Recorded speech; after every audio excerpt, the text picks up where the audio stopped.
Okay, it is 7 o'clock and I am calling this meeting of the Governing Board to order.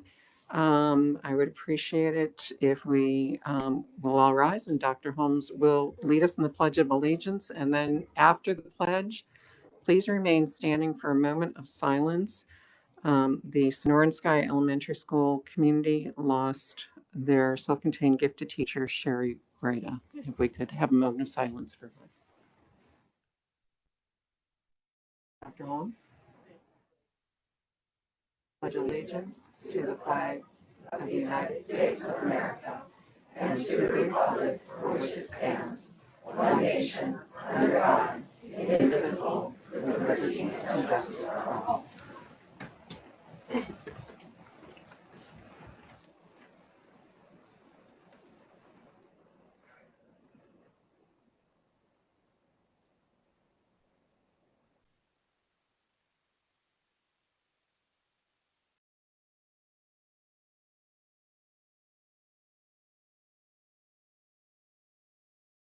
Thank you very much. May we have roll call, please? Mrs. Matura is absent. Mrs. Greenberg, Here. Mrs. Bacon, Here.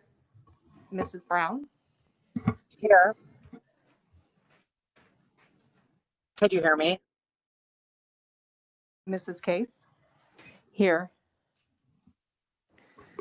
Thank you very much. Next on the agenda is approval of agenda. Dr. Lee. Thank you, President Greenberg. Items approved by consent will not come up for discussion during the meeting, but will be approved when the agenda is adopted. This is possible since members of the governing board receive the agenda along with backup material at least 24 hours prior to the meeting and have had time to review and consider all items. Prior to the agenda being adopted, members of the governing board or audience may ask that an item be removed from the consent agenda and brought to the floor for discussion at the appropriate place on the agenda. I'd like to offer the agenda as posted. Thank you very much. Does any member of the governing board?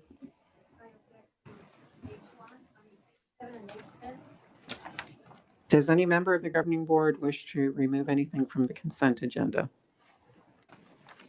Does any member of the public wish to move anything from the consent agenda?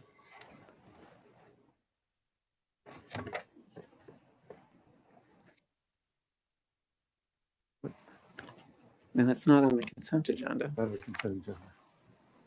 The items you referred to are not on the consent agenda. They'll be discussed and voted on.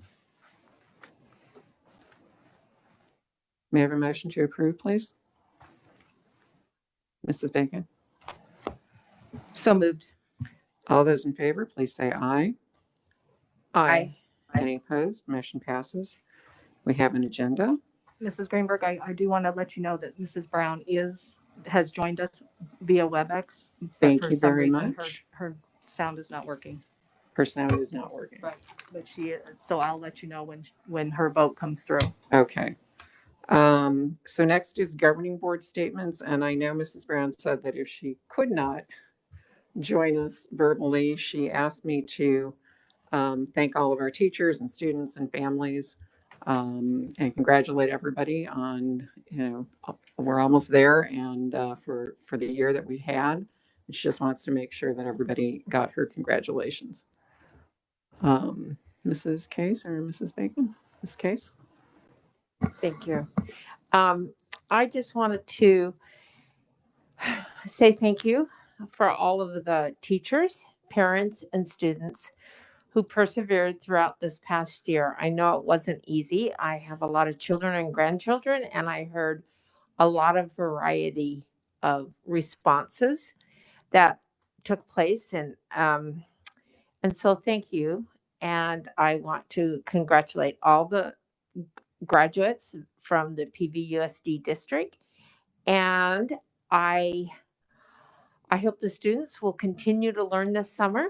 And since I tutor children in reading and teach classes in reading, may I just say that you need to keep reading this summer. You really need to keep reading this summer to make up for some of the things you might have missed. Reading is the key to everything you'll do in school. So please keep reading this summer and please be safe. Thank you very much. I just wanted to also congratulate all of our graduating seniors and wish them well in whatever they are doing when they leave our doors. And wanted to thank all of the teachers, students, family, all of our staff, the many people that have made this year, while difficult, also successful. So thank you to everyone and all of our employees. So thank you. And I just want to add my congratulations to all of our graduating seniors and all of our matriculating students, as we will have, new eighth graders, or excuse me, new ninth graders going to high school, new seventh graders going into middle, new kindergartners going into their first year next year, et cetera. And it's a very exciting time. And thank all of our staff and teachers, families, community for getting us to this point. And with that, next on the agenda is awards and recognitions. I will turn it over to Matt. Good evening, President Greenberg, governing board members, Dr. Lee, members of cabinet, attendees, both in person and in virtual. Tonight, we have a few employee recognitions to share with you. Our first celebration is the recipient of the Paradise Valley Education Association's Recognition of Professional Standards Award for Teachers. The honorees will be introduced by Ms. Susie Chubrich-Sheep, PVEA President.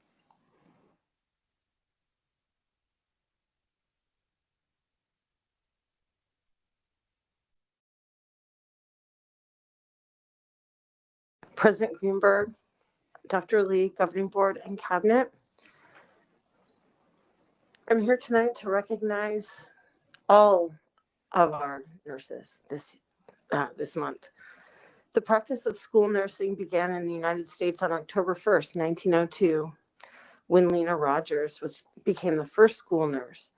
And she was hired to reduce absenteeism by intervening with students and families regarding healthcare needs that were related to communicable diseases. After 1 month of successful nursing interventions in New York City, she led the implementation of evidence-based nursing care across the city. Since that time, school nurses continued to provide communicable disease management, but their role has really expanded and is increasingly diverse. Just imagine a regular year. Our nurses never stop. They deal with skinned knees and upset tummies. But did you know that nurses are usually the people who file CPS reports and support teachers who are doing the same? That they watch students' mental health and refer them as needed? That sites with a full-time nurse have lower absenteeism, earlier intervention in chronic illnesses, keep students with diabetes, asthma, and other chronic conditions healthier so that they can live longer? They manage lice, identify vision and hearing problems, help families deal with nutrition and other health concerns at home, refer families for crisis counseling and social work. They also support our human growth and development programs and are a constant resource for many of our most vulnerable students. Just one example, most of our nurses make their private restrooms available for kids who don't feel safe or comfortable in regular bathrooms, like kids with Crohn's and IBS and our trans students. This year, they worked all summer taking COVID protocol trainings, working with principals to redesign pathways, creating isolation and quarantine locations. They worked with site and district leaders to plan lunch, drop-off, and dismissals, provide information for trainings for teachers that were being planned for August. While most of us worked from home, the nurses were on campus every day, supporting our on-site support programs and our self-contained students since August. They took teacher phone calls about symptomatic students all day long. They screened students and called parents to come pick them up. And that was certainly not fun. They consulted with public health officials, taught professional development classes and safety protocols. They trained us to use our PPE. They monitored isolation rooms, dealt with frustrated parents, frightened students, and they never had a break from keeping contact logs and doing our contact tracing. They built our contingency plans, reported our cases to county health, and they took hundreds and hundreds of angry phone calls from parents. They prepared training modules and smart cards. And don't forget that they never stopped putting Band-Aids on skinned knees.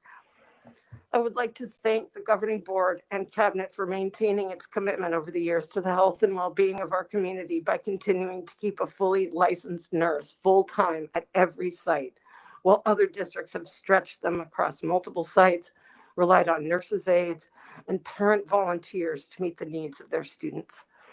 More importantly, I'm here today to thank the nurses in PVUSD who did everything from vaccinate us to keep all of our kids safe all year long. We are so grateful for them, and I'm thankful for you. Thank you.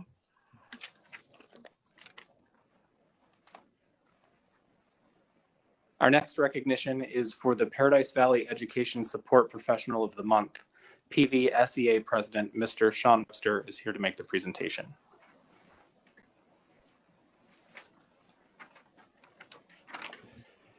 Good evening, President Greenberg, Governing Board, Dr. Lee, Cabinet, and guests. Tonight, the Paradise Valley Support Employee Association is excited to present the May ESP of the Month to Linda Hendrickson, clerk at Roadrunner. Many of Linda's coworkers wrote in about her and why she should be the ESP of the month, and here are just a few things that we'd like to share with you tonight. Linda is the sunshine of Roadrunner, and she is the first and last person everyone sees when they are coming and going.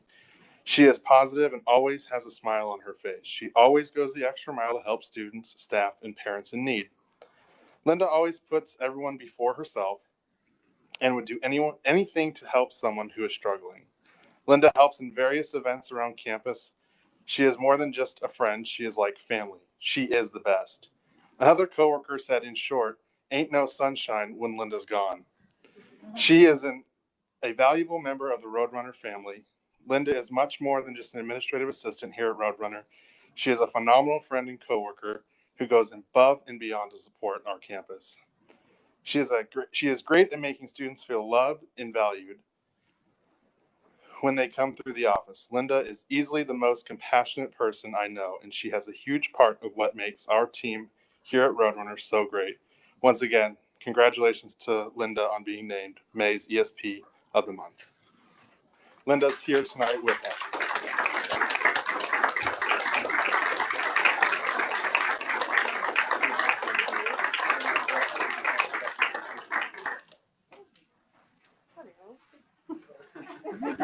Do you have family or friends you want to introduce? My husband is here, Bruce, and my best friend, Kara, who also works at Roadrunner, my boss, Susan Zipperich, and my ex-boss, Lorna Green.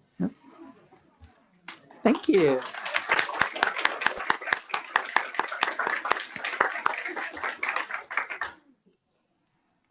Okay. Thank you.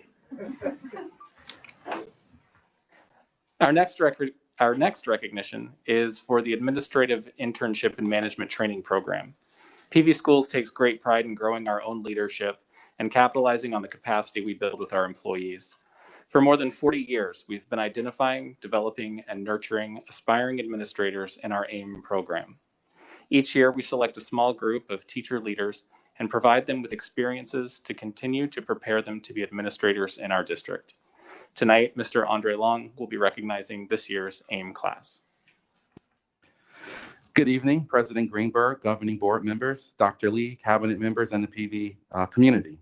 It is my pleasure to introduce our 2021 graduates of the Administrative Internship and Management Training Program, also known as AIM. While they are not here physically, their pictures are on the above screens. Much of their training this school year was done virtually, and we appreciate their flexibility and patience, two skills needed to be a successful administrator. Our graduates are Denise Albright of Liberty Elementary, Bo Bennett of Greenway Middle School, Michelle Fowler of Eagle Ridge Elementary, Jill Frey of Boulder Creek Elementary, Angela Morgan of Hidden Hills Elementary, Charles Rash of Explorer Middle School, Jennifer Samuels of Desert Shadows Middle School, and Stephanie Tawecki of Quail Run Elementary. Dr. Jarris and I are proud of the work they accomplished this year and look forward to working with them as future leaders and administrators in PVUSD. Congratulations. The next celebration is the United Parent Council Staff and Teacher Recognitions. UPC honors PV Schools teachers and staff members annually through its Teacher Staff Appreciation. In the audience tonight, we'd like to thank outgoing UPC President Jessica Wani for being in attendance.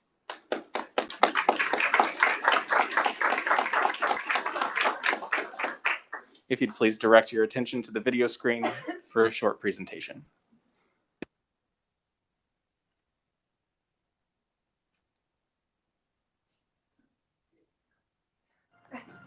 Hello, PV families. As we come to the end of a very unique and challenging school year, so many of our outstanding employees exemplified excellence, dedication, resilience, and enthusiasm. Each spring, United Parent Council opens nominations for their Teacher and Staff Appreciation Program. Parents and students are invited to nominate a teacher, school site staff member, or district employee from the current school year who has made a difference by going above and beyond for our students. This year, UPC received more than 950 submissions representing schools at every level across our district. There were so many wonderful submissions. Here are just a few of the excerpts. Here's a submission from one of our parents about one of our amazing teachers. Teachers are alongside frontline workers this past year as true superheroes. Her resourcefulness and flexibility have shown through times of transition. She has been able to successfully manage both an in-person and online class seamlessly. She's given her class stability and consistency, something that has been lacking for our kids over the past year. She is always upfront and honest with kids. She does her best to tell them what they can expect next and truly decreases her students' uncertainty. Her class is a place where all questions are welcomed openly and everyone feels free to speak up and speak their mind. You can see the confidence building in her classroom, even from an online perspective. We are so thankful that we had her this year. Here is a submission about one of our outstanding support professionals. She has encouraged the students to read, read, read. She's helping them develop strategies to tackle words they don't know yet. While online, she came to school every day and she helped the kids who were on site as well as all the kids online she worked with. She assured kids and parents alike that they would be okay and that they were learning how to read. She made wonderful personal connections with her students and they loved going to reading pullout with her. Here's a touching submission from one of our parents about her son's teacher. She has gone above and beyond to accommodate my son with special needs this year as he has been learning at home. She has spent what seems to be countless hours creating activities for him to do so that he has the same experience at home as his peers have in class. I have no idea where he would be without her this year, and our family is so very thankful. And here's a thoughtful submission from one of our middle school students about another one of our difference-making educators. When I had a hard time learning, he always found a way to help me understand and did the same with every other student. He wasn't just teaching the class, he made sure we were all on the same page. He also showed us how to respect one another and to help each other. He always made it fun to be in his class. I wasn't the best student, but he never gave up on me, even when I wanted. I know to this day, I can go to him and ask him for help.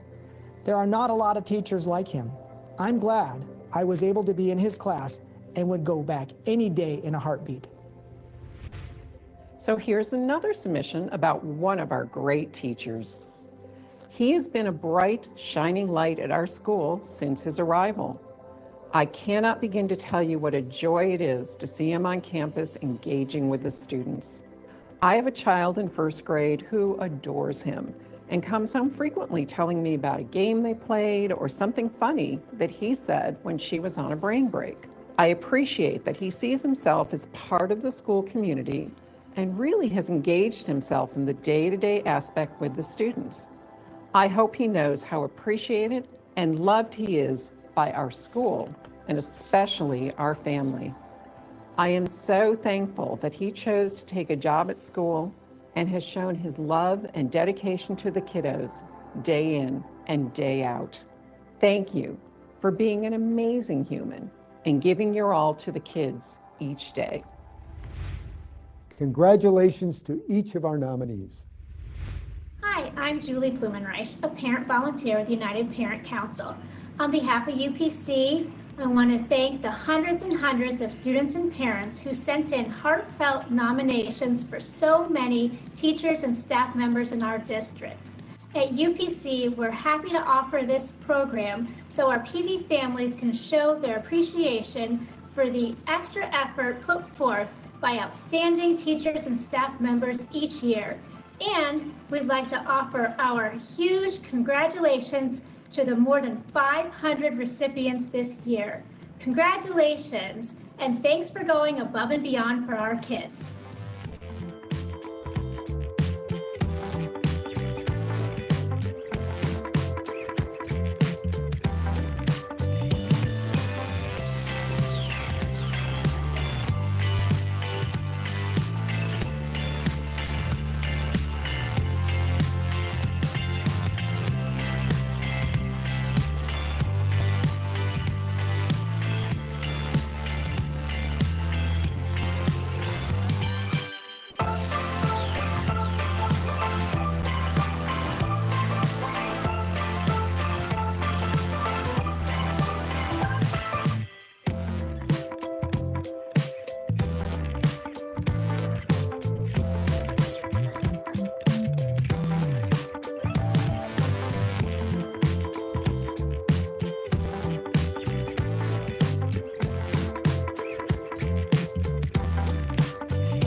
Our next recognition is for our retiring administrators.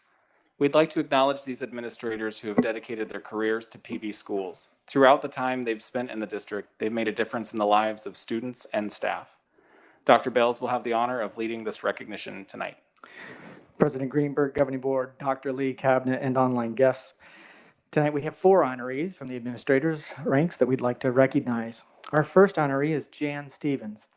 Jan joined our district in 2000 as the assistant principal of Echo Mountain Elementary School, and then she went on to serve as principal at Cactus View, Village Vista, and Indian Bend. Under Mrs. Stevens' leadership, Village Vista was chosen as a National Title I Distinguished School and was recognized as a Superior Title I school by the U.S. Secretary of Education. She was also instrumental in the successful merging of Village Vista and Indian Bend in 2013, as well as the merging of Indian Bend and Arrowhead in 2019. Her extraordinary efforts led her to being recognized as the Rodell Exemplary Principal in 2017. In her 21 years as an administrator in PV schools, Mrs. Stevens has developed a reputation as not only a collaborative leader who has dedicated herself to supporting her students, parents, and staff. She has also proven to be a wonderful and warm person who is a joy to work with. In her 38 years as an educator, Mrs. Stevens has positively impacted countless students, families, and colleagues, and we are proud to call her a member of our PV family, and she is here tonight with family. Mrs. Stevens, please stand.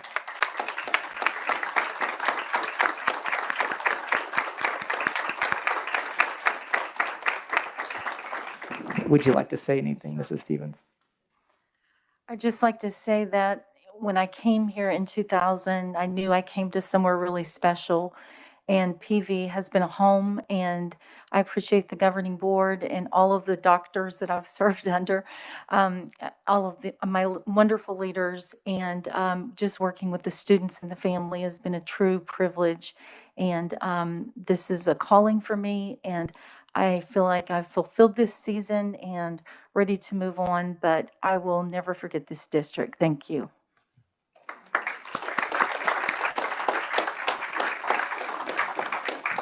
Our next honoree is Teresa Simmons.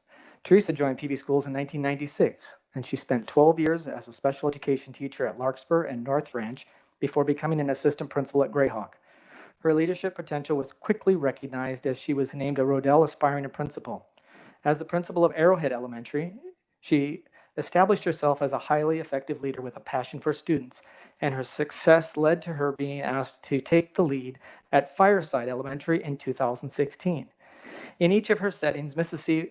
Simmons has successfully created positive learning environments that found a balance between strong academic growth and healthy social and emotional development.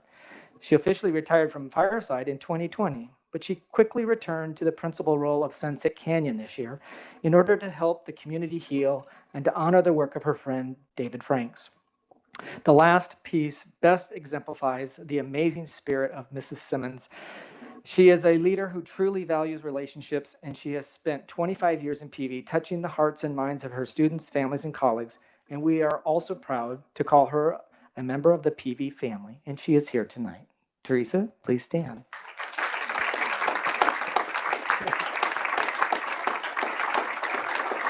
I just want to thank you guys, thank everybody for wonderful years here in Paradise Valley. I also want to thank all of my colleagues that I've worked with, all the students that I've been surrounded by. It's a wonderful job. I want to thank my family for all the support over the years, and I'm going to miss it, but life goes on, and I've got grandkids waiting. So thank you all so much. Thank you. Our next honoree is Janice Moore.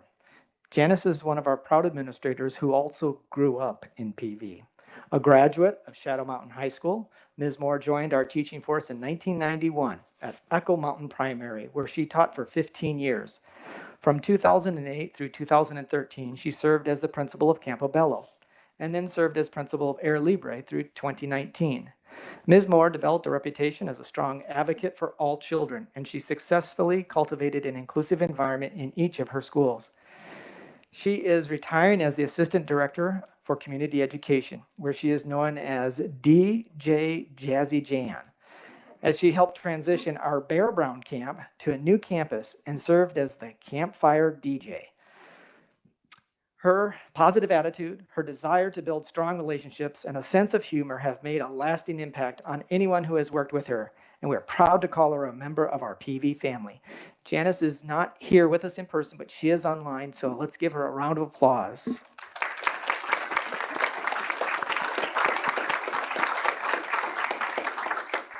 Our last honoree is Nan Cavan.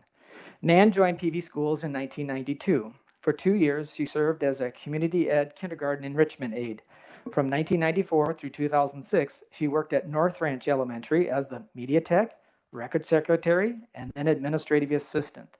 Since 2006, she has been an integral part of our Human Resources and Benefits Office. First as an HR technician, then substitute coordinator, then into benefits as a technician, and finally as an administrator, serving as benefits coordinator the last 5 years. With her Texas charm, strong work ethic, and caring nature, Nan has truly demonstrated a journey of excellence, and we are proud to call her a member of our PV family. Congratulations, Nan, and please stand.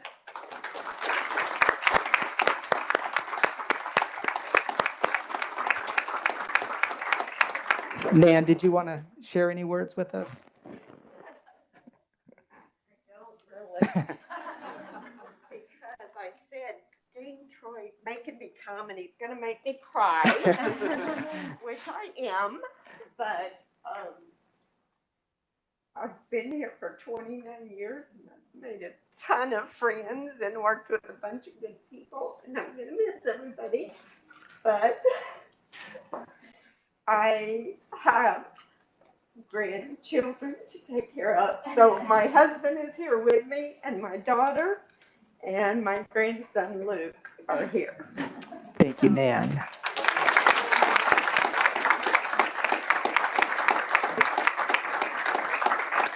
Finally, due to the pandemic, we were not able to conduct our annual celebration for employees reaching 25 years of service in PV and our retirees for the current year. However, please turn your attention to the monitor to watch this short video celebration celebrating these honorees for their career milestones.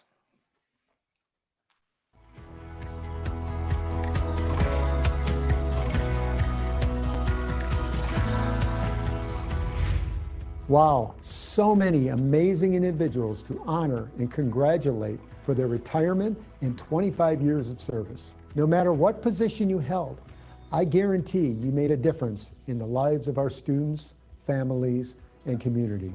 You inspired, mentored, counseled, and supported so many during your time at PV Schools. Thank you for your service and for making a lasting difference.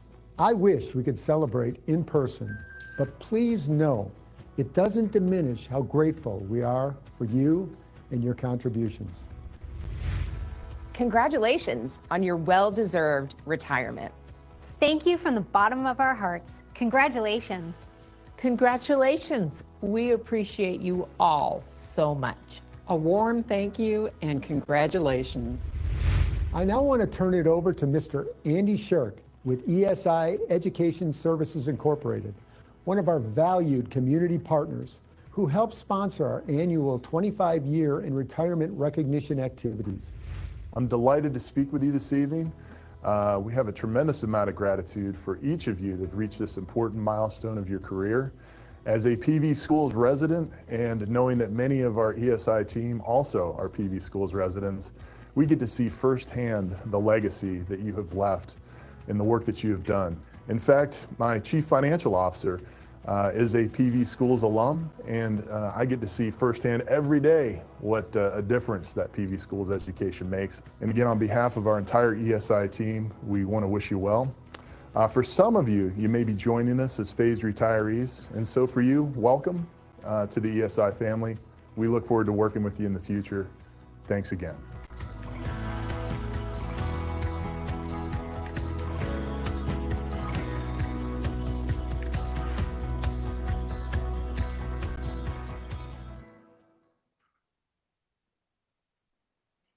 Our final recognition tonight is for the United Parent Council 2021 Jerry L. Morgan Volunteer Award. The Jerry L. Morgan Volunteer Award honors volunteers who display dedication and service to the community as exemplified by late UPC member Jerry Morgan. This presentation will be made by Lori Berman.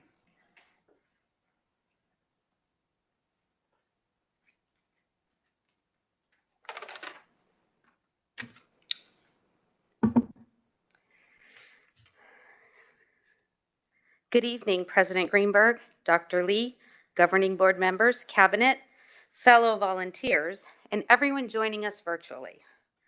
My name is Lori Berman, and I am the UPC chairperson for the Jerry Morgan Award. I have the honor tonight of presenting the annual Jerry Morgan Award.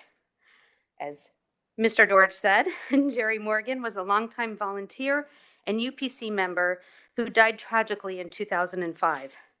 UPC established this district-wide award in her memory to honor a volunteer for their outstanding service contributions to a school community in our district.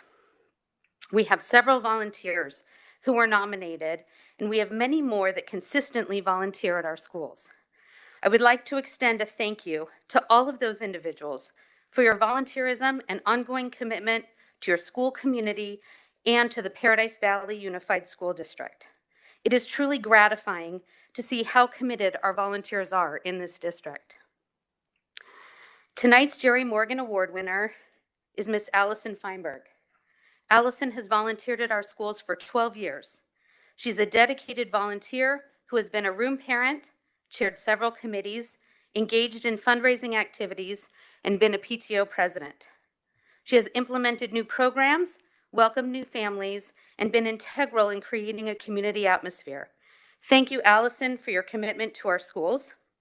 A $100 donation has been made in your honor to the Sonoran Sky Elementary School Sherry Rita Wonderland Memorial Fund. I'd like to invite Allison to come up to get her award.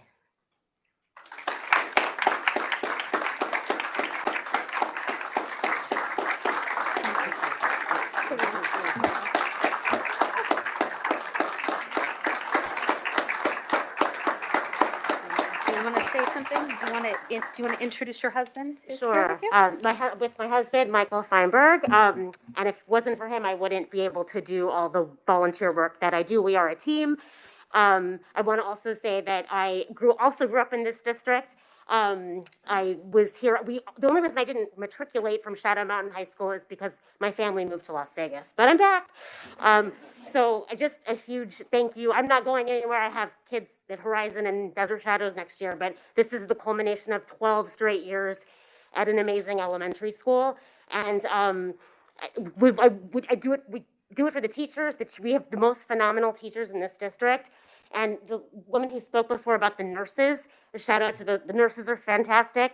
Thank you all for everything that you do. This pandemic has been, I don't even know what to say, but my kids are good, and it's because of you. So thank you. I'm gonna keep volunteering. Come to Broadway Under the Stars at Horizon, October 21st through the 24th.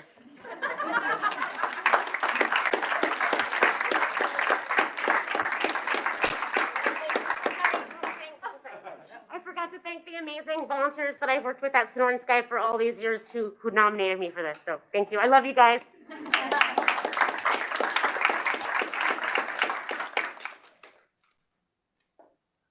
That concludes awards and recognitions. Thank you very much. Next on our agenda is call to the public. We have quite a number of cards, so we're going to ask that comments be no more than a minute and a half. And Ms. Chisholm will signal with her red folder at about 10 seconds. And then the mic will cut off after that when it is time up. So I've got these, I believe, in alphabetical order. I apologize in advance if I mispronounce anybody's name. First is Jason Bagley.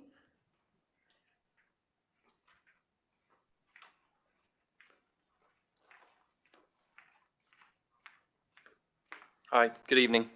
I echo everything I'm reading here. This statement is from a friend of mine who couldn't be here tonight. His name is Rick Hornack. Rick Hornack has had 3 children in the PV school district since 2007, attending Mercury Mine, Shea, and Shadow Mountain through the 2020 school year. I'm extremely disappointed in the response the district has had to COVID, beginning with the cancellation of the graduation ceremony for my daughter's class of 2020, the continuous random change in protocol throughout the year, and the continued mask requirements. There has been very little sign of any true leadership or common sense. My wife and I have been very supportive of the public schools, very active as volunteers, attended sporting and other school-sponsored events, as well as giving financially. There are many great teachers and staff who we know are not in step with the school district's actions, but they are silenced by the noise from the radical voices. With the very low risk for children and the current low infection rate in our state, our schools should be completely back to normal, like most of the private schools. We have been told to follow the science. And the science is shouting that we can be normal now. Unfortunately for us, the damage has been done, and sadly, we are moving our last child out of the PV school system in favor of a private school willing to apply common sense. I'm sure there are many more parents like us. You have left us no choice, but please employ common sense before you destroy any remnant of our once strong public schools.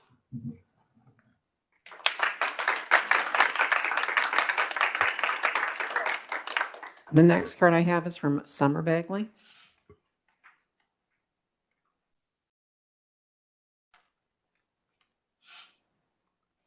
Good evening. I believe I speak for most families when I say my trust in this board is beyond repair.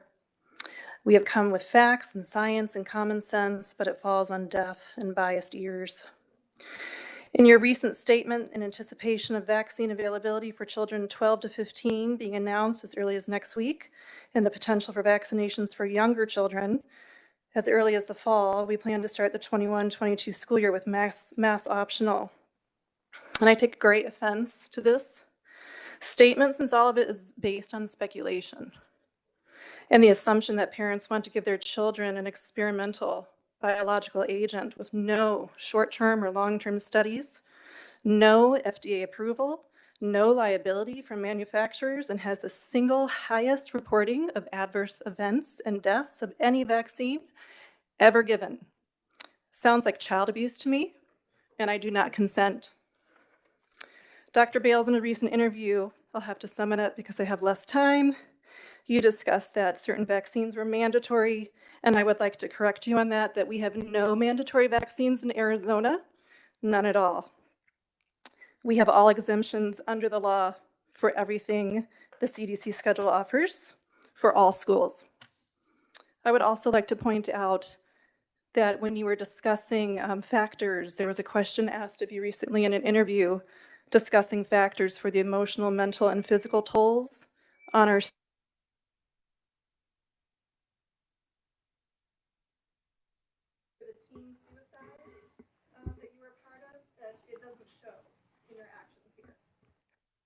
Thank you very much, Ms. Bagley.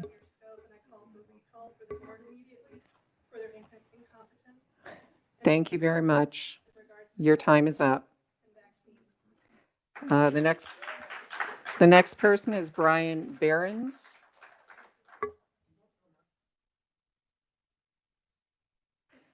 No, we can't do that, sorry.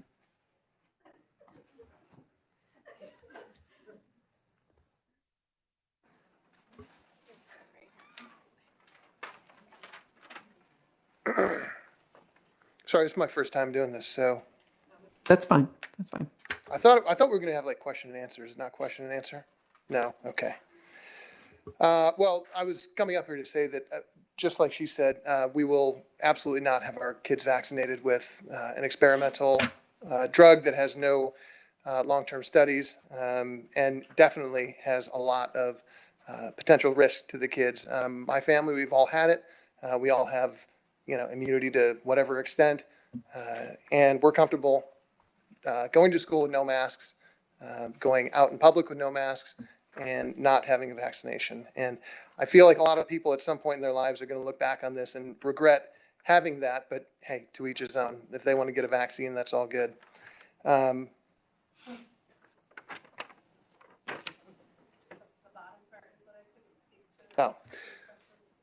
So when asked what are the discussions around mandatory vaccinations for students and adults on campus, you encourage everyone to get a vaccine who is eligible, and you will have your mobile clinics to come to campuses. She doesn't consent, I don't consent, and feel this is outside of the scope of practice to encourage, nor is this experimental FDA vaccine, non-FDA approved vaccine for adults safe. It's being given per emergency use only. Dr. Bales has also stated that the measles, mumps, and rubella vaccine is required by law, and that is in place from the executive level.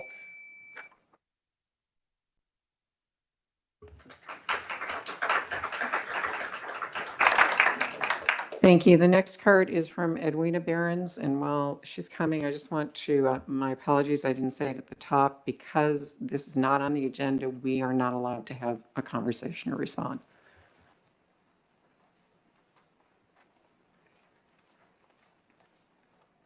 Good evening. I just wanted to express my concern for the potential of segregation, going off of what the prior people were saying going forward with vaccination versus not. I'm just deeply concerned that masks, the way the email was worded, that masks would be optional for those vaccinated children.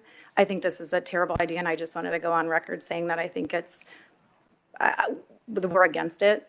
HIPAA law as well, even though my husband shared that have natural immunity, is really no business of the public or the schools. And so I just would like to say that I just hope that you'll stand up for those kids that have natural immunity, for those kids that can't speak for themselves. We're just, let our kids breathe. Let parents stand up in their rightful place and make choices for their children. Thank you.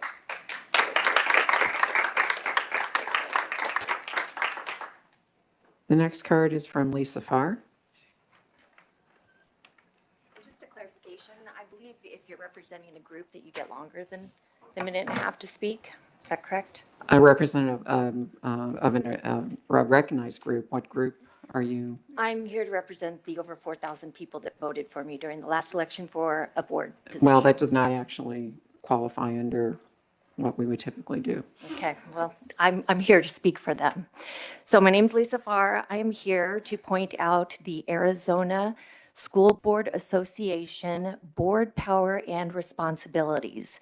The very first line says the board shall act as a general agent of the state of Arizona in carrying out the will of the people of this district. You are not doing your job. It does not say that you are here to make healthcare decisions for us. Under the Parents' Bill of Rights, it is the parents that get to direct the healthcare decisions for our students, not this board. The board member ethics section says that the board's first and greatest concern must be the educational welfare of our students, not the healthcare decisions, the educational decisions. What parents want is we want the politics kept out of the classroom. We want parents to have individual rights to make the educational decisions and the healthcare decisions for our children. You have already continued to lose a lot of enrollment, and you will continue to lose more if you continue down this path. We want the ability to decide if our children wear masks or not. We want to know, we want to be informed about curriculum. We do not want critical race theory in the classroom. We don't want 1619 in the classroom. We don't want gender neutral programs.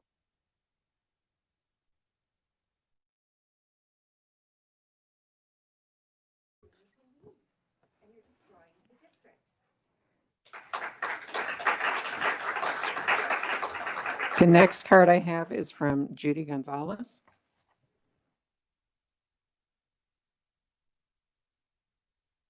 No. No, I mean, if we have cards. Next is Max Goshert.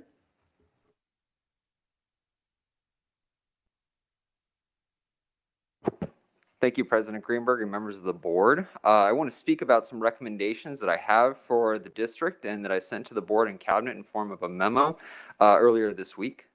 The district has experienced a persistent enrollment decline from over 33,000 students in 2001 to 29,000 in 2020. To combat this decline, the district should ensure that each school has a unique story for the excellent educational experience that they offer. Additional dollars can be gathered through increasing fundraising operations by hiring non-title grant staff and building and utilizing a donor database in cooperation with the PV Schools Education Foundation. District leadership could do better to seek feedback and ideas from staff. While principals may choose to distribute surveys, there is no district-wide equivalent, resulting in district leadership having insufficient information available for decision-making. Finally, the use of the term gifted to describe students who excel at their coursework is both inaccurate and harmful. The district should avoid using this term and should continue to invest in efforts to make these programs more accessible. To conclude, the district is among the best in the state and has produced world-class learners. However, excellence must not be mistaken for perfection. I have every faith that the leaders sitting in front of me are up for this task and are committed to helping when possible. If members of the public would like a copy of this memo, they can email me at max.goshert@gmail.com. That's max.goshert@gmail.com, or by submitting a public records request to the district. Thank you for your time. Thank you. The next card is from Barbara Jennings.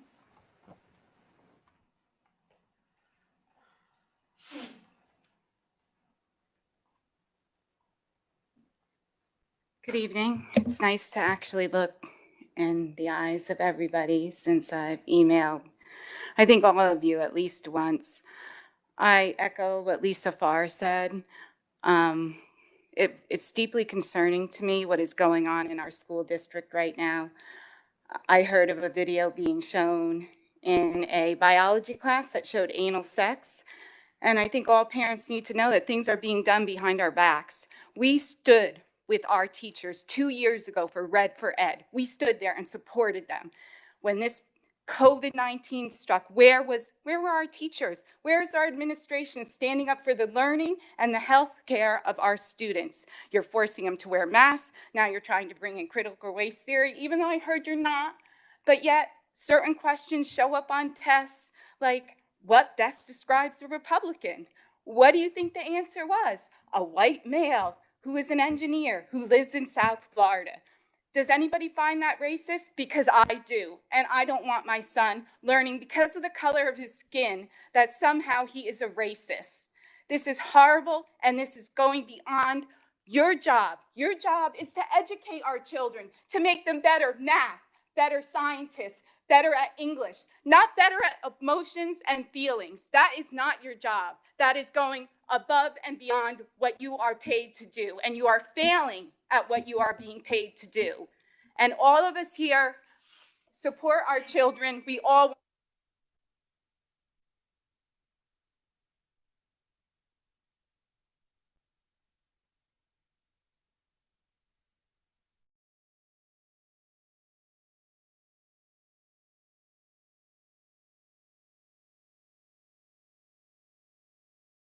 Okay, I just got one that was, well, we'll move it to the end. Next is Erica Moriarty.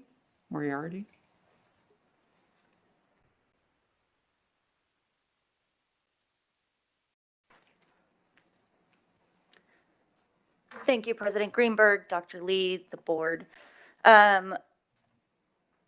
Unlike a lot of these parents, I would say that I've been incredibly supportive of all the decisions that you've made so far. As far as I can tell, you have been using science to back up your decisions, and you have been keeping the interest of our kids and their safety and their health care at the forefront of your minds, because you cannot have education when you're ill. You cannot focus in the classroom when you're scared that you're going to come down with a disease that killed your grandmother. You cannot focus when you are worried about the life of your family. And so I would like to thank you for all you've done so far. I appreciate all the hard work.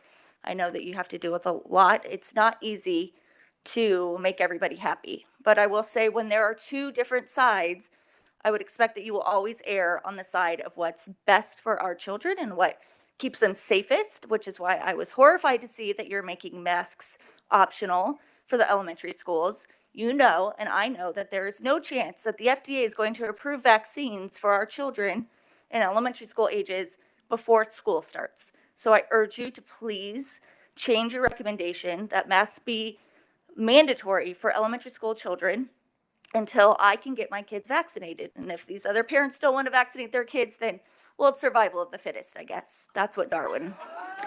But I urge you to protect my 7-year-old and my 10-year-old, because they can't do it themselves.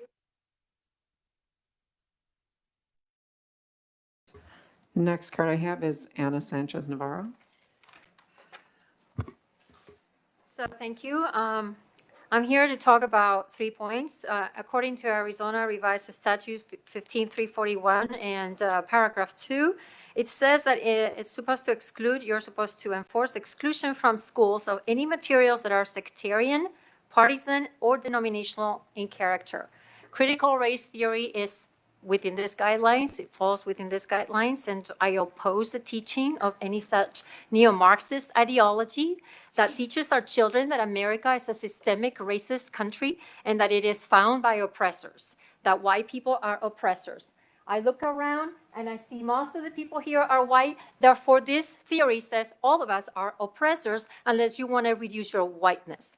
I think this theory is false. It's based on false pretenses, and it seeks to divide, subjugate, and it will lead to bullying in school and more segregation, which is not what this country stands for. We stand for equality of all people, of all races and colors, and not equity based on color of the skin. And the number 2 point is regarding paragraph 4 of the same statute. And I would like to request that in your next study session scheduled for the 21st of June, that you would consider the proposition of installing cameras in every school classroom so that parents can access the teaching through a mobile application of what their children are being taught in classrooms. And the third item is number 34.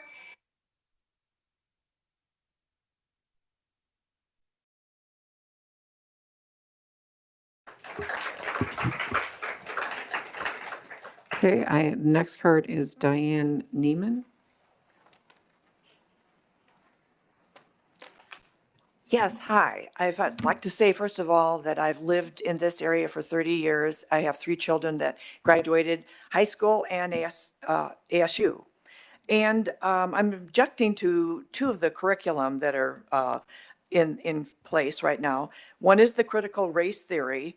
And what it does is it points out the differences of people rather than looking at good character and mutual acceptance. And the second thing I'm objecting to, the curriculum of comprehensive sex education. I believe you should let parents opt out of any of these areas. They should know what's being taught. And the third thing I'd like to say is that I'd like to see more positive teaching and positive American history, by the way. I have a minor in American history, and I believe that this is a good country, and I don't think that's being pointed out. I don't believe that it's being pointed out that there's been a great progress in racial relations. Instead, it seems to be the negative is being promoted. So I would really like to see a more positive and mutually accepting atmosphere in the schools. Would you not all agree? Yes. That's what we want. We want that the kids to actually look at the positive in each one and good character. Thank you.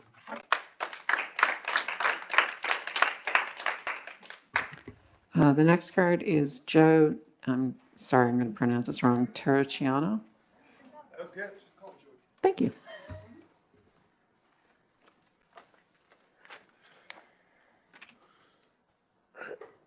Thank you for the opportunity. Good evening. I'd like to address for your future consideration changes in our curriculum relative to introducing any form of critical race theory. The role of the school system is to deliver proper formulative education in order to improve children's cognitive knowledge in reading, writing, math, biology, and science. The school is a center of learning, not influencing values and beliefs. When anyone has ever tried to introduce religious belief in a school, what has happened? This is no different. Education provides literacy, not biased information from a value system or a theory. Education provides our children tangible skills, not a value system they're supposed to conform to. That's called communism. Literacy provides the ability to read, write, learn scientific theories, biological facts, and the ability to solve problems. I think you get my point. Our job as parents is to raise our children in the values we aspire them to attain, not the values and beliefs that you, our district, or our government believes they should have. It is for these reasons introducing any form of critical race theory is completely inappropriate in our school system. CRT has no place in the core fundamentals of a school that is providing basic education.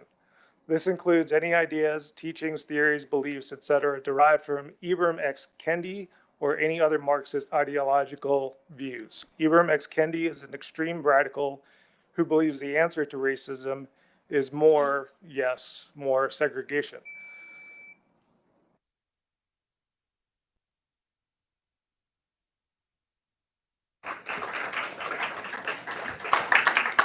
The next card I have is Patricia Van Valer.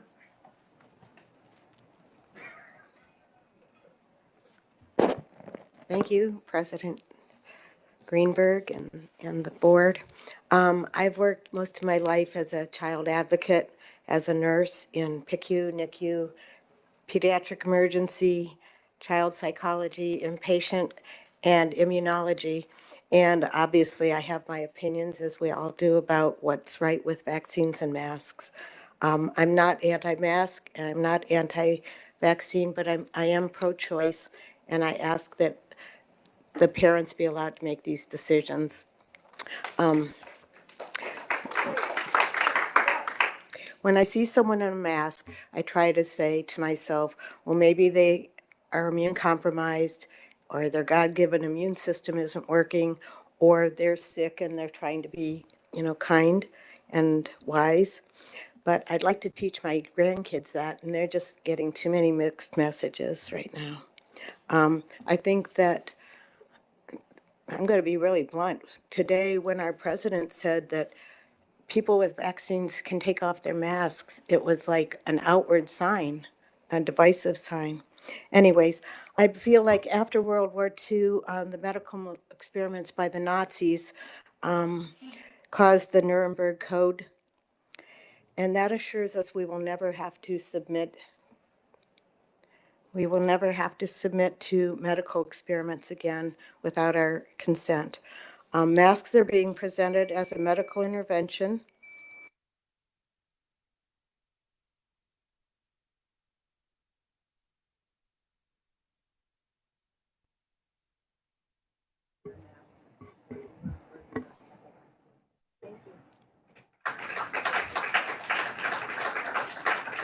The next card I have is Christy Weems.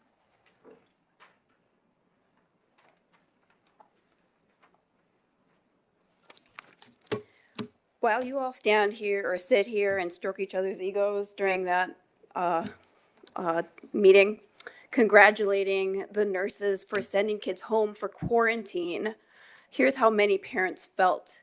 You failed miserably, miserably. This district has completely failed the children. I have 3 kids in this district. All 3 have suffered at the tyranny of you people. The abuse these kids have endured is sad and disgusting. Watching them walk around muzzled.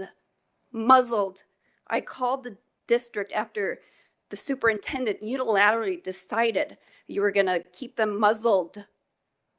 And I asked, is he wearing a mask right now? Well, yes, because he's in a meeting. I hope you're muzzled 10 hours a day without a moment to breathe. My kids can't breathe. They get set into the corner of a room in the classroom if they pull it off. That's disgusting. Take step. If you get step 3, you go to the principal's office and we call your mom and say they're in trouble because they wanted to breathe. It's sick. I had a teacher, a STEM teacher, who went up to a kid's face and said, I cannot wait to show your teacher how bad you are. I called the district. I got nothing back from you people. Nothing.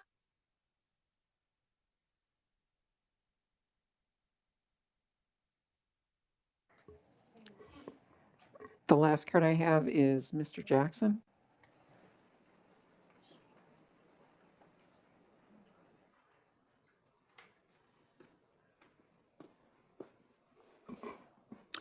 Good evening.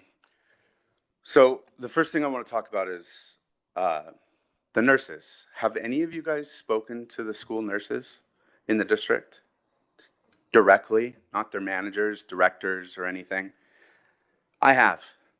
And I asked them, because I have 2 kids in elementary school and 2 kids in high school, and almost all of them have been quarantined at some point.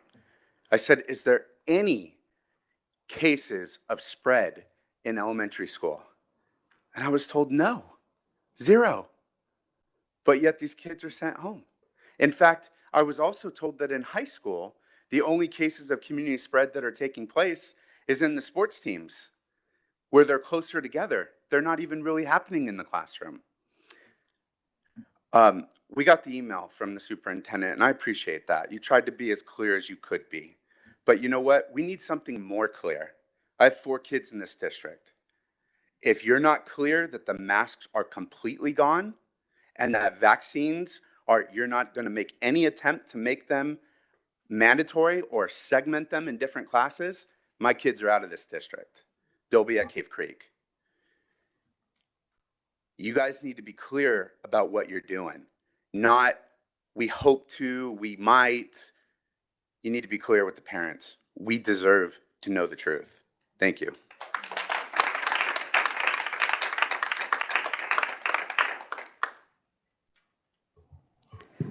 That was the last card for call to the public. So next on the agenda is superintendent's comments. Thank you, President Greenberg. I would be remiss if I didn't acknowledge our school nurses and teachers. Yesterday was National School Nurse Day, as we heard. And I'd like to recognize and thank our school nurses for taking on additional responsibilities during this unprecedented year. Our district is extremely fortunate to have a registered nurse at each of our school sites. Furthermore, last week was National Teacher Appreciation Week. During the last year, the role of an educator has been expanded. However, the mission has not changed. PV schools teachers consistently go the extra mile to ensure that students are continually supported during the pandemic. I could not be more proud of our exceptional teachers and school nurses. What they did this year is simply amazing. I want to thank our stakeholders who participated on our district override committee. At our board study session a few weeks ago, the board reviewed your input carefully when deciding to wait another year before considering such an important initiative. We appreciate the time and thought our committee members provided to this important process. I am very excited to announce that Shadow Mountain High School's Air Force Junior Reserve Officer Training Corps. I'm very excited to announce that Shadow Mountain High School's Air Force Junior Reserve Officer Training Corps unit is one of only 10 high school programs across the country, and the only high school in Arizona to be selected as the inaugural cohort of high school Space Force JROTC detachments. I want to thank the entire PV Schools community for coming together to finish the most challenging year imaginable. And although we may not always agree on the same things, we put our differences aside to allow our students to have the best possible finish to the year. Teachers went above and beyond to offer the best for students while teaching in dual modality. Administrators and support staff work hard to support teaching and learning. Family lives were disrupted and sacrifices were made to support their children. And our students endured so much to finish the school year successfully. So I want to send a heartfelt thank you to the families and staff working together to support our students this year. Thank you. Which brings us to our graduates. I want to congratulate the 2,000 plus seniors who will be graduating from our 6 high schools Thursday, May 20th. You have endured so much over the year and managed to keep your focus to finish your K-12 education. Congratulations in advance for your many accomplishments. We are confident we have prepared you for whatever your future holds, whether you are continuing your education, entering the workforce, or serving our country. Best of luck to all of you. And that concludes my comments. Thank you very much, Dr. Lee. Next on the agenda, we are into items for approval. So we have consideration approval of suggested issues for the ASBA Legislative Committee's consideration for the 2022 political agenda. We did talk about these at our study session, our last study session. And everybody has in front of them, I think, what we discussed. So, does anybody have any comments, questions?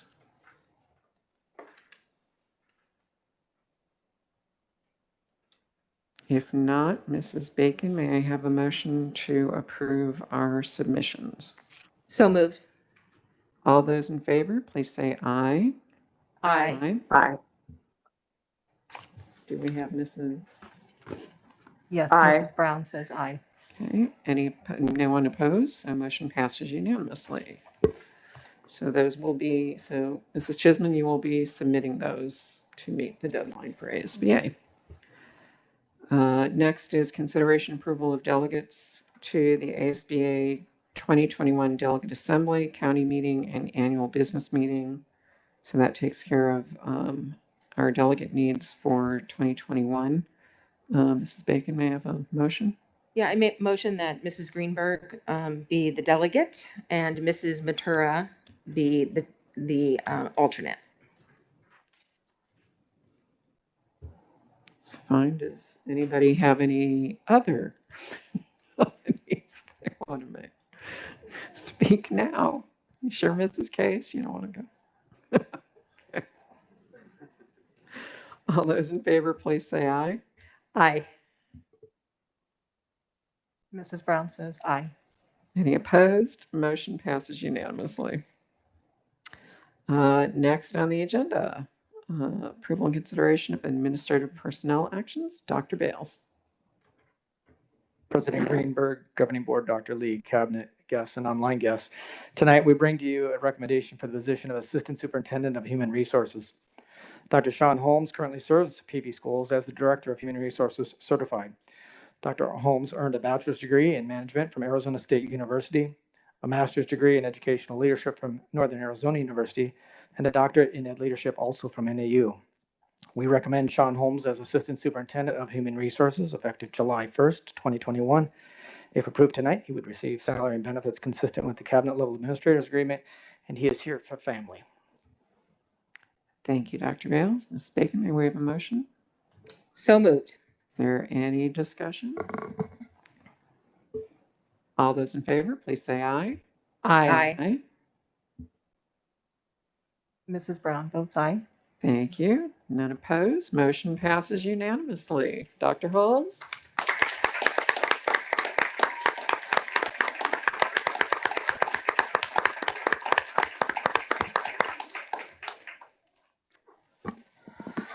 Madam President, members of the board, cabinet, Dr. Bales, and guests, thank you so much. I'm so very honored to take this position on, and I greatly appreciate your appointment this evening. I've got big shoes to fill, but I'm up for the challenge. A few thank yous and acknowledgments this evening. I'd like to acknowledge my family. I love you so dearly. Yes, that's you. So I guess we'll start with my oldest daughter. That's Ellie. Just in front of her, our middle daughter, Grace, my lovely wife, Cassie, and last but not least on the end there, Sarah. And my parents, Dave and Lynn, are watching online. Dr. Bales, thank you for inviting me to join this great district last year. And again, at this time, to join your leadership team. And Dr. Lee, I have to just acknowledge that you have such a great legacy in this district. And there are so many people who I know are going to be wishing you well as you return to retirement shortly. And then lastly, I just want to share that from the perspective of somebody who has worked a great number of years in a couple of neighboring districts, it was clear to me early this is a special place. And I am very much looking forward to doing my part in this new role to ensure that it stays special. Thank you very much.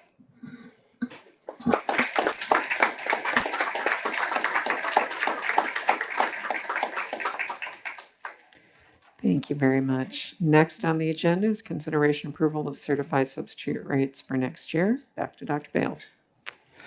Thank you, President Greenberg. Tonight, we bring to you a recommendation for the changes to the certified substitute rates for the 2021-22 school year. The daily current rate of $92 would increase to $112. The long-term daily rate of $120 would increase to $140. Certified substitutes covering hard-to-fill para-educator positions such as personal care, CABs, or Roadrunner will be paid $112 calculated on 6.5 hours per day. Daily rates have not changed in several years, and these new rates will make us on par and competitive with neighboring districts, and we recommend approval. Thank you very much, Mrs. Bigman. We have a motion. So moved. Is there any discussion? I know I keep looking, but Mrs. Brown can't join in. Mrs. Case? I think this is a very good thing to do. Thank you. All those in favor, please say aye. Aye. Mrs. Brown votes aye. Excellent. Any opposed? Motion passes unanimously. Thank you. Next is consideration approval of revisions to policy IKFB, and I turn this over to Mr. Long. Good evening, President Greenberg, governing board members, Dr. Lee, cabinet, and the PV community. Tonight, I present to you for a first and second reading changes to policy IKFB graduation exercises.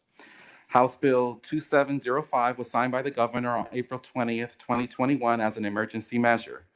This bill prohibits a school district governing board, a charter school governing board, or any public school from prohibiting a student who is a member of a federally recognized Indian tribe or who is eligible to be enrolled as a member of a federally recognized Indian tribe from wearing traditional tribal regalia or objects of cultural significance at a graduation ceremony. The recommended changes in this policy brings us into compliance with the new law, and we recommend approval. With that, I'll be glad to answer any questions.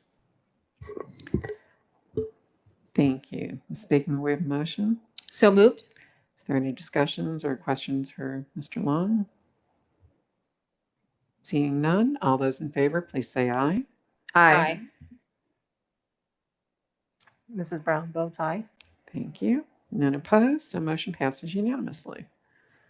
And as Mr. Long said, this will take effect immediately for this year's graduations.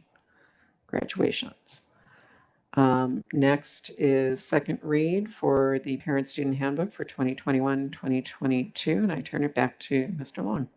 And I'm going to gladly turn this one over to Dr. Bales. Thank you, Mr. Long. I'd like to share just a couple comments. Tonight, we bring to you a recommendation to approve the revisions to the Parent-Student Handbook for 21-22 as presented for a second reading. I wanted to point out that we have eliminated the addendum previously included regarding masks. As part of our plan to make masks optional, this addendum is no longer needed. We know 10 weeks is a long time in COVID world, and we will continue to monitor federal, state, and local guidelines. If a need arises to require masks, we can do so without this addenda. However, I am confident we're moving in the right direction to return to pre-pandemic teaching and learning environments. Mr. Long, if there are no other changes since the first reading, we recommend approval. Thank you very much. I just want to point out, I think you have a capital P in your last paragraph in your letter for principal that may not be necessary as a capital, but other than that, I have no change. The editor is giving you editing there, Dr. Bales. You capitalized principal, but you didn't capitalize anything else. Get used to it, Dr. Bales. Thank you, President Greenberg. I should have emailed you that one, sorry. Any other comments, questions from any member of the board? If not, may we have a motion, please? So moved. All those in favor of approving Parent-Student Handbook with its final sets of revisions, please say aye. Aye. Aye. Mrs. Brown votes aye. Thank you. No one's opposed, so motion passes unanimously. Next on the agenda is consideration approval of revised version, number 2 version of the 2021 State of Arizona School District Annual Expenditure Budget. And I will turn it over to Ms. Bergen. Thank you, President Greenberg and governing board members, Dr. Lee and cabinet. In accordance with 15905, we have before you tonight a May budget revision, the final required budget revision for the school year. Between the adopted budget from last June to the May revision, there is a decrease in the budget of approximately $42 million. And while though a large sum expected due to the distance learning loss primarily, as well as some small declines in enrollment, which we are now getting back, which is good news. We are not funded for them after the 100th day, unfortunately, but we will be funded for them next year. But between the ESG, which was the enrollment stabilization grant from the state, and ESSER 1, and really by the time ESSER 2 came around, we were able to regain most of that $42 million, and that will leave us with a lot to do for ESSER 3 out at the school sites to make sure our students are learning and achieving and increasing our student achievement for those. Overall, we may possibly have to have another June revision. We had a June revision last year, and sometimes that is necessary, but we'll keep you posted on that. Happy to answer any questions you might have. Thank you. Ms. Bacon, may we have a motion to approve? So moved. Is there any discussion? Anybody have any questions? Seeing none, all those in favor, please say aye. Aye. Mrs. Brown votes aye. Great. No one opposed, so the motion passes unanimously. Thank you, and turn it right back over to you. Thank you, President Greenberg, Governing Board, Dr. Lee, and Cabinet.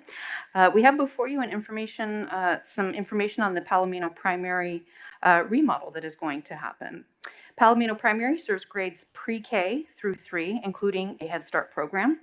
We are seeking approval for a partial campus replacement with demolition of approximately 55,400 square feet of building area and playgrounds, where we will construct an approximately 43,000 square foot 2-story classroom building, as well as a soccer playfield, playgrounds, and a new parking lot.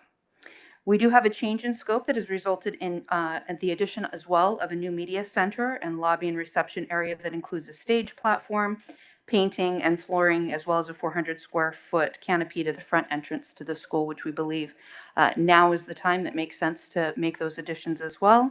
And I believe information has been shared with you. We have some surplus FF&E, which is furniture, fixtures, and equipment, that we can use to support that addition of an important media center and a welcoming front entrance to that campus. The students will be transported to the Air Libre campus while under construction. The construction manager at risk, known as CMAR, selection process for this renovation project, as set out in state procurement rules, has been completed. The CMAR process began in late March by issuing a request for qualifications to 257 vendors. Of these vendors, 6 submitted a formal response. A committee of 5 discussed the strengths and weaknesses. After this review and negotiation, the committee's top-ranked firm was McCarthy Building Companies Incorporated. Once the guaranteed maximum price to construct this project is developed, it will be brought forward to the board for approval. And I can answer any questions. Sorry. Ms. Bacon, may I have a motion, please? So moved. Are there any questions or discussion? Seeing or hearing none, all those in favor, please say aye. Aye.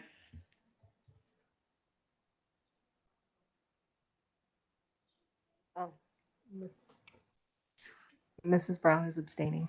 Okay, Ms. Brown is abstaining, but the motion passes with 1 abstention.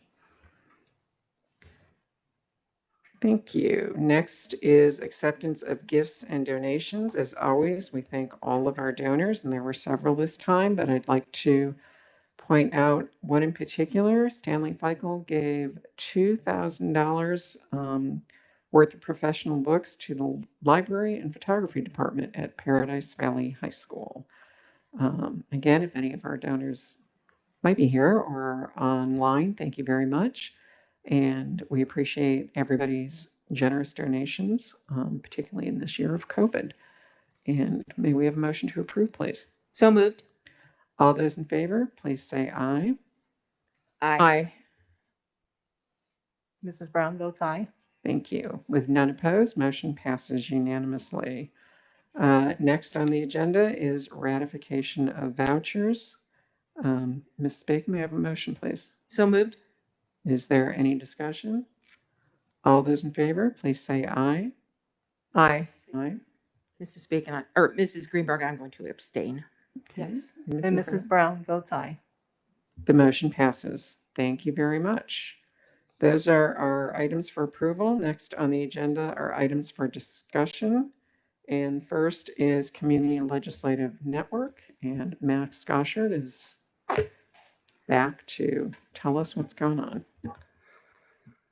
I apologize for speaking so much tonight. I know that my voice is not a radio voice, so. No. This is one of our last chances, Max. Come on. Well, thank you, President Greenberg and members of the board for having me tonight. I am here to represent the Community Legislative Network to give a update on our activities. So this is the 55th legislature, the first regular session. Today is the 123rd day of the 2021 legislative session. Regular committee hearings have ended. The governor has passed 369 bills, and he has signed, the legislature has passed 369 bills. The governor has signed 362 bills and has vetoed 5. So Dr. Lee, I must apologize. I do have notes tonight. So I apologize for that. So first off, I'm going to give updates on bills that CLN is watching. First, SB 1452, Arizona Empowerment Scholarship Accounts, revisions. This bill would enable all students who are attending Title I schools, who are eligible to attend Title I schools, and who are eligible to receive free and reduced lunches to become eligible for the Arizona Empowerment Scholarship Accounts, which are colloquially known as school vouchers. This would expand eligibility up to about 20% of, 70% of students statewide. Next up, SB 1532. Oh, let me just say, SB 1452, this has passed the Senate. This is currently in the House. So SB 1532, impeding school operations and civil liability. This will allow the Attorney General to recover funds used to plan an activity that impedes schools from operating. And more notably, it'll allow the Attorney General to fine teachers up to $5,000 should they teach controversial curriculum. However, the definition of what controversial is in this bill is not very well defined, so that would give the Attorney General broad latitude to exercise that power. Next up is HB 20, and this, by the way, has next up is HB 2035. See, even with notes, I'm not doing as well. HB 2035, parental rights, sex education. This bill was sent to the governor's desk and was vetoed. A version of this bill was, and is now back for consideration in the form of HB 2035. This requires parents to opt in students to sex education. This has come about because of a striker. So we're going to go on now to bills that are tied to the budget. First is SB 1041. This is STO's aggregate cap increases. So this is dealing with school tuition organization scholarships. And so this is, again, another form of what is commonly known as vouchers. This would raise, right now there's a maximum cap on how much money can be donated and used in the form of tax credit. It is raising that cap from currently $5 million up to $20 million by fiscal year 2024. Following this is SB 1433, Students Distance Learning and Funding. This is a bill that we were previously watching and that we are in support of, but is now no longer viable. Finally, there's SB 1783, Small Businesses Alternative Income Tax. So this bill would create an alternative 3.5% surcharge for businesses in lieu of the current taxation system. And this is tied to the recent Prop 208, which passed by about 4 percentage points in 2020, and this was going to raise tax on the top 1% of taxpayers in order to generate money for use by school districts and charter schools. This was estimated to raise about $837 million, but should this law pass, this would be reduced to approximately $377 million. So if this law is passed, this will result in about $500 million less coming into public schools annually. So it's that time of year where the budget is afoot. So budget negotiations are moving at a glacial pace.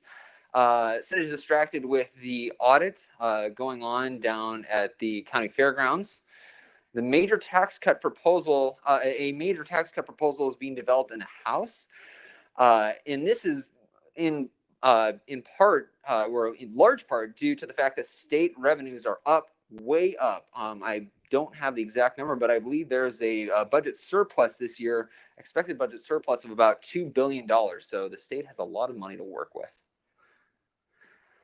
Before I pass it over to the board for questions, I would just, this is my last board meeting, as President Greenberg referenced, and I do have just a couple of my own personal comments that I'd like to say. So for anybody who is not aware, I'm moving to Portland at the end of the month with my fiance as she begins her medical residency. It's going to be a little bit of a culture shock because I hear that water falls from the sky over there, so I'm not really sure what that's going to be like. I just want to say that this district has had a huge positive impact on me. You know, I grew up in this district. I went to elementary school at Mercury Mine, middle school at Shea, and high school in North Canyon. And it has made me the person who I am today, especially from the last 3 years of my own community involvement. You know, I would like to think that I've had positive impact based on my involvement in the past 3 years, but I can tell you that absolutely this district has had a hugely positive impact on me in the past 3 years, one that I'll carry with me for the rest of my life and continue to inspire my community involvement wherever it may be.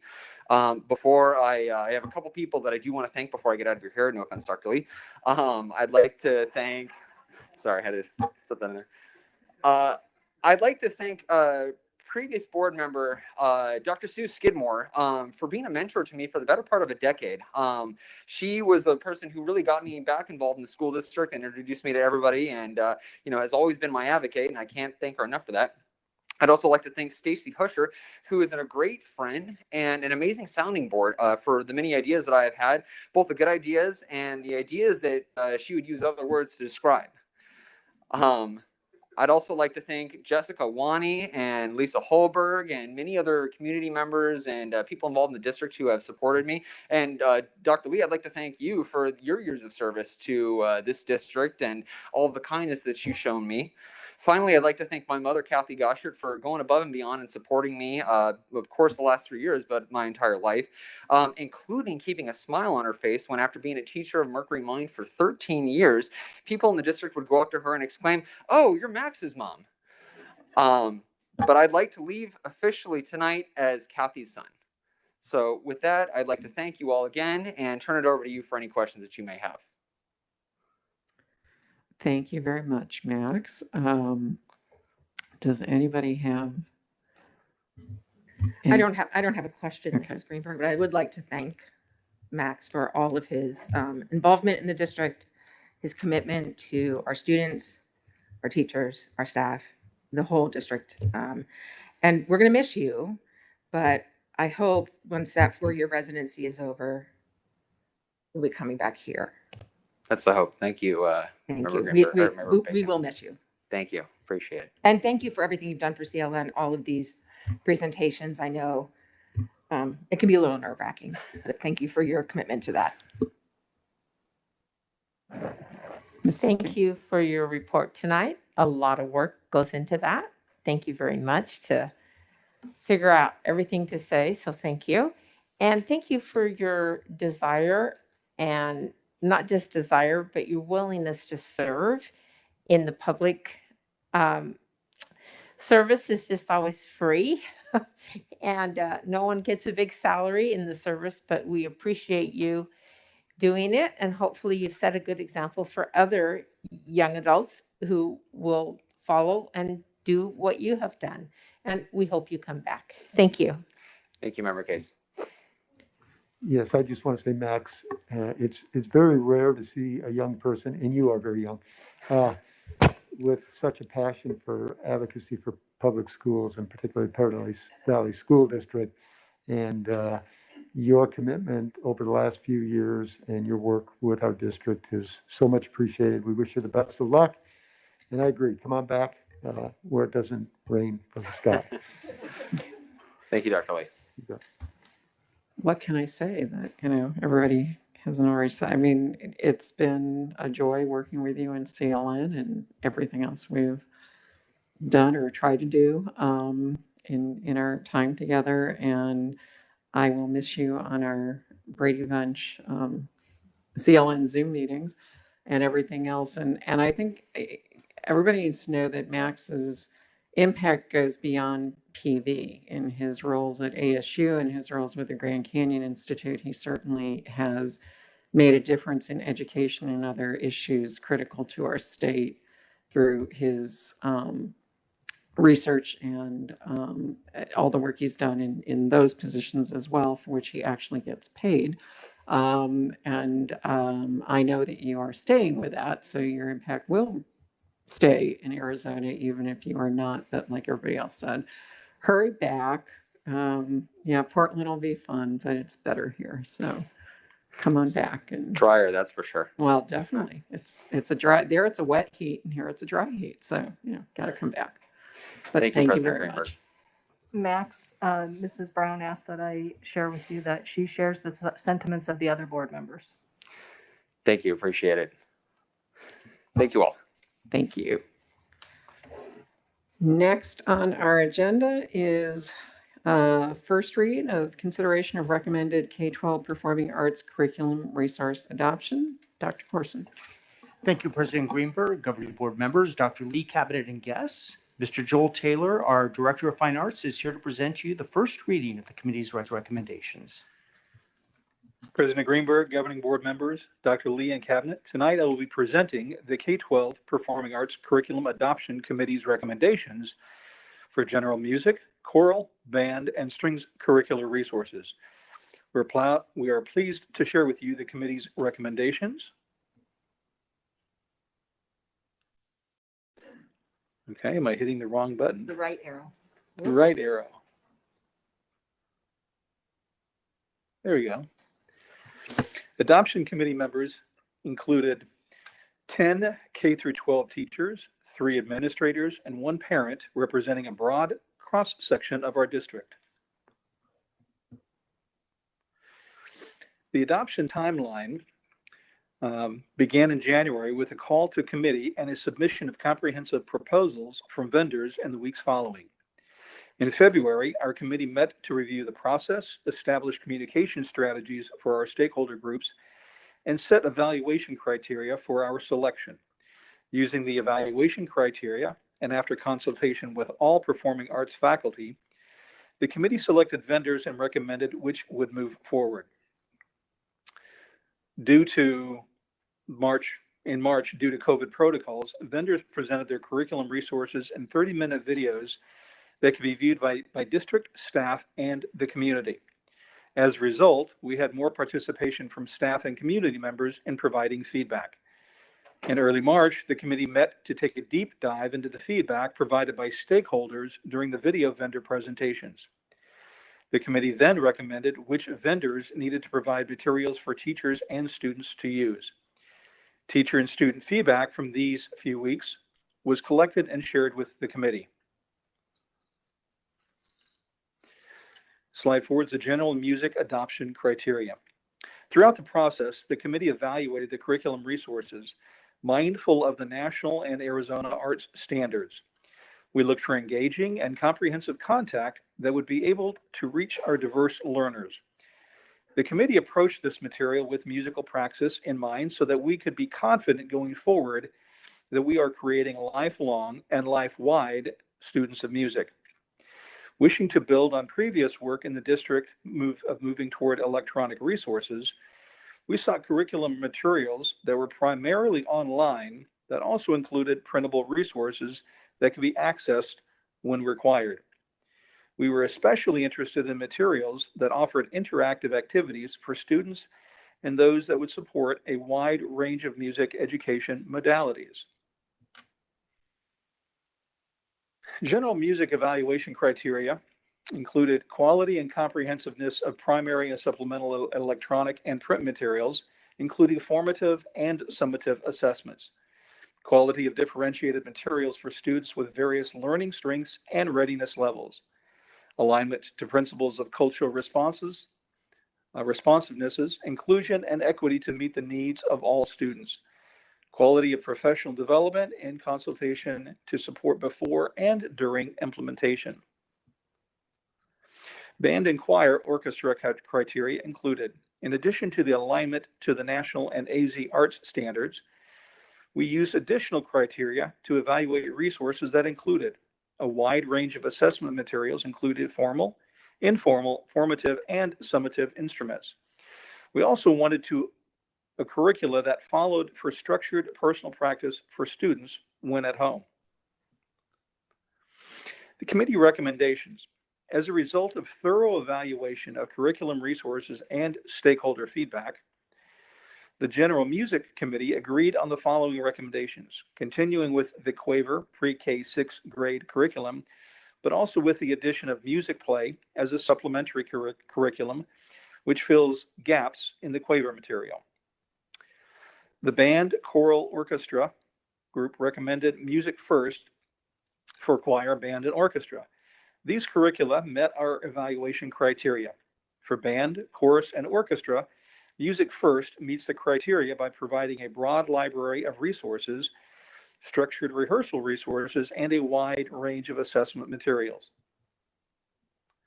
Recommended material for general music, in addition to alignment to the standards, we used additional criteria to evaluate resources that included the quality of print and electronic resources for scaffolding of concepts and skills, embedding of critical thinking and creativity tasks, and differentiating for such groups as gifted students and students with disabilities.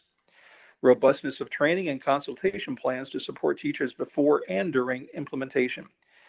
The criteria we used was instrumental in analyzing the resources.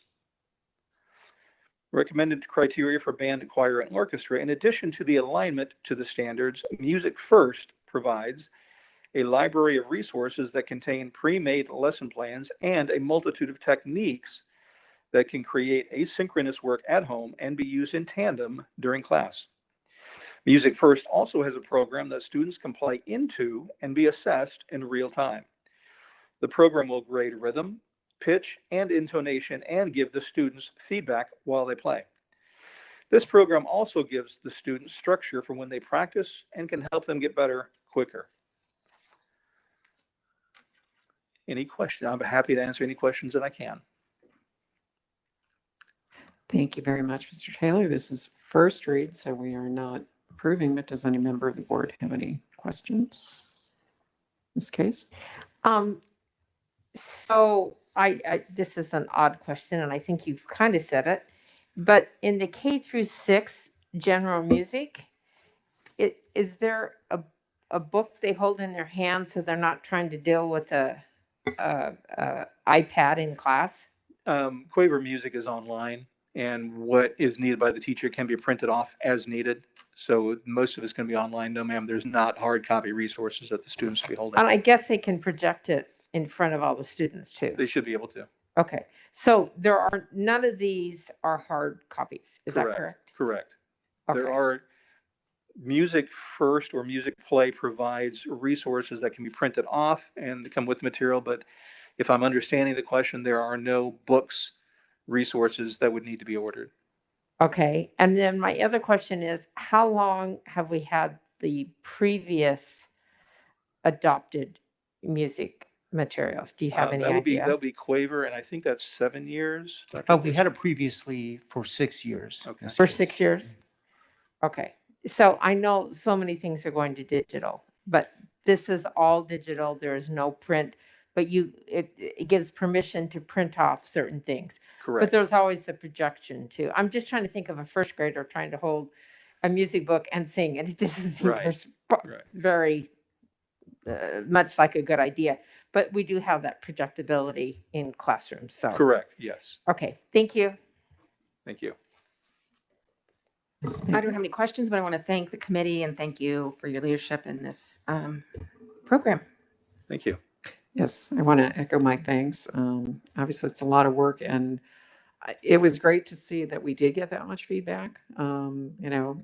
Another innovation I think that came out of using digital or virtual that maybe I want to consider as we move forward on other adoptions. So, thank you very much. Thank you. Next on the items for discussion, consideration of revisions to policy KEB, public concerns and complaints. This is another first read, so this is just in discussion only. Mr. Long. President Greenberg, governing board members, Dr. Lee, cabinet, and PV community. Tonight, I present to you for a first reading policy KEB, public concerns, complaints about personnel. Current language in our policy only refers to the parent when completing a concern form. Our recommended change to the policy to remove the word parent and replace it with complainant broadens the use of the form to include members of the public, parents, guardians, and emancipated students. I'm happy to answer any questions you may have. Thank you very much. Does anybody, Mrs. Case? So when I read it the first time, it looked like, so what is taking out? Is it going to say whereby members of the public? Members of the public, we're adding, instead of saying parents, we're saying complainants or anyone. The same form will be used for anyone who has a concern. Okay, in so the it's not district. going to say parents, guardians, or emancipated students and then complainants. It's just going to say that one word. Yes. Okay. That's what I was just, I didn't know. Later on, I saw that it was, but I thought that first paragraph, it included it because it didn't cross it off. We included members of the public. Yeah. It does include it there. Include members of the public. That's who what have I a was concern. referring Yes. to. Okay, I'm glad that it does include that. Yes. Thank you. Sorry about that. Anything else? Anybody else? That was first read. We will see it again in our June 3rd meeting for approval. And next on our agenda, or last on our items for discussion, is discussion of virtual learning updates. And I turn it back to Mr. Long. All right. President Greenberg, governing board members, Dr. Lee Cabinet, and PV community. Tonight, I would like to share with you our plans for PV's virtual learning models. As previously shared, PV Connect will be offered as a standalone model for our K-12 students who continue to express an interest in virtual learning. It was decided that PV Connect would be housed under Sweetwater Community School. It is a learning format that fits nicely with alternative options already available for students at Sweetwater. In addition, we are also excited to share with you an additional change to virtual learning in PV. Due to changes in staffing, we were able to implement an organizational change that will make our future virtual programming stronger. Our successful PV online model has also been placed under the umbrella of Sweetwater Community School. This organizational change offers a tremendous opportunity for our district to offer flexibility and choice for our families. By moving both programs to Sweetwater, they can continue to grow and thrive in an environment where there is already an existing proven structure in place for success. That existing structure begins with the principal who is forward-thinking and focuses on what is best for students. We want our students in PV Connect to have a sense of community even while learning virtual. Sweetwater is already a successful existing school, and an expansion to K-12 only gives it more depth and creates additional opportunities for students district-wide. By combining all of PV's alternative programming under one school, we will also be able to share staffing resources when needed. Because students in PV Connect will have access to courses in PV Online for electives and a few specialized classes, the two virtual learning models will be strongly connected. Strong communication will be needed for this to be successful. By having both programs supervised by a single principal, we anticipate that meaningful communication and learning connections will only grow and strengthen as families and staff work more closely together to offer a seamless virtual model of synchronous and asynchronous learning. What does this structure look like? As you can see, the principal of Sweetwater Community School will oversee all of the district's alternative programming. The current Sweetwater model stays intact. However, the Sweetwater leadership team will pick up additional duties to allow the model some flexibility. The PV Online model changes slightly in that it will no longer be under the leadership of a coordinator. An assistant principal has been assigned to carry out the duties that were previously done by the coordinator. The difference being the assistant principal is now under the supervision of the Sweetwater principal. PV Connect has also been assigned to an assistant principal to oversee this district program. With the assistance of counselors and TOAs, that's teachers on assignment, the programs will be monitored, and as I mentioned earlier, this type of shared staffing will allow for growth and academic flexibility. This undertaking would not be possible without a strong leader to build a sense of community. That strong leader is Diane Silvestri. All of you know of her strong and steady leadership skills with a focus on always doing what's best for students. We know that she will be able to take these programs to higher levels. When she heard rumors about PV Connect needing a home, she was the first person to reach out and suggest why her school would be a natural fit. Cabinet did not need any further convincing because we knew Diane is a top-notch leader. When I approached her regarding PV Online being added to Sweetwater and making Sweetwater the home of all alternative programming, she just smiled and said, "That's a natural fit," and it made sense.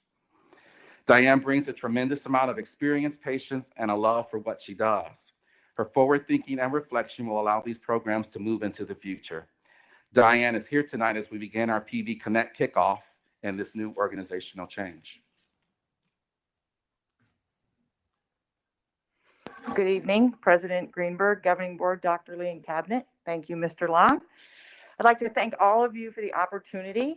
I'm excited that all students K-12 will be offered choices in their learning next school year. It also fulfills my vision that Sweetwater Community School is not the alternative school, but the school with alternatives for students. This new venture will complete our school and do what's best for the kids K-12 in our school district. I'd also like to thank my assistant principal, Mark Danner, and my two new assistant principals, Heather Braylow and Mark Smith. And I can assure you, we have already been working as a team to make these programs successful for the students in Paradise Valley next school year. Thank you.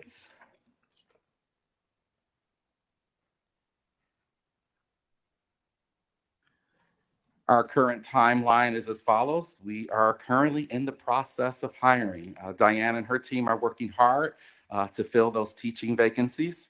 After sharing the information this evening, families will receive information tomorrow explaining the program and will be able to register beginning Monday, May 17th.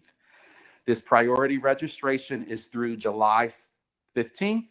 After that time, we will accept registrations, but students will be waitlisted pending program capacity.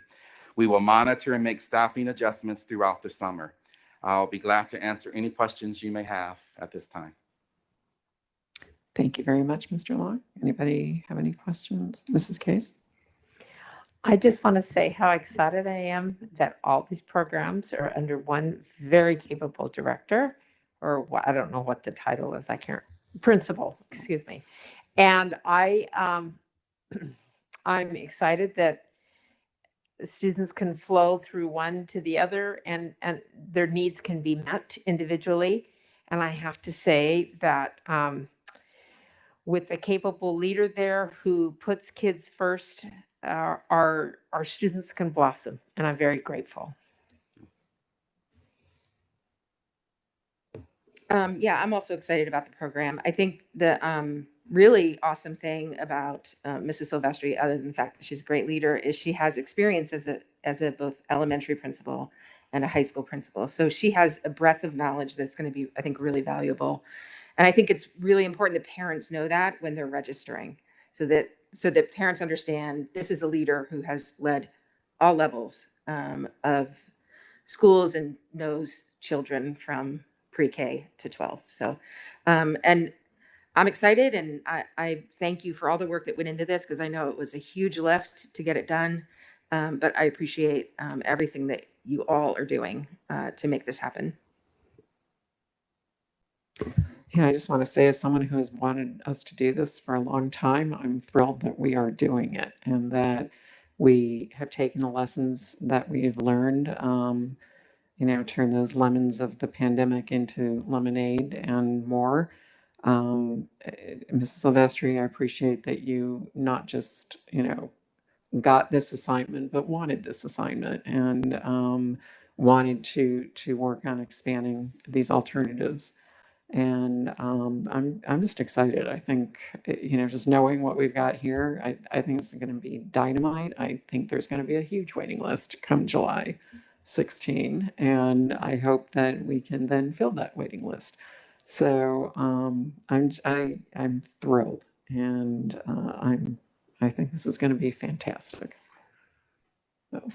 Yeah, I'd just like to share a little story. About 30 years ago, when Diane was doing her internship with me at a middle school, I remember her looking at me and saying, "I don't want to be an administrator."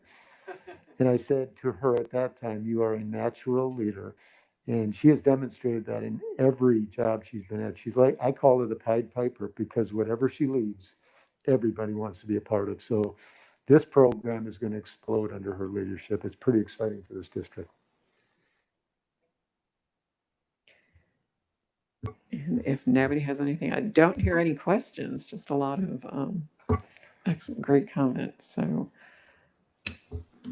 here we go, starting tomorrow. So thank you all.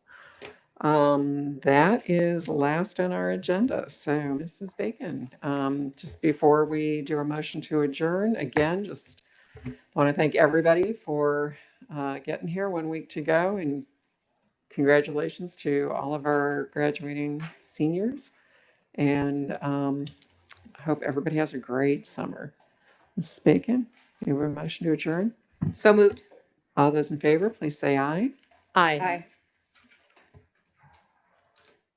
Mrs. Brown says aye. Motion passes unanimously. We are adjourned.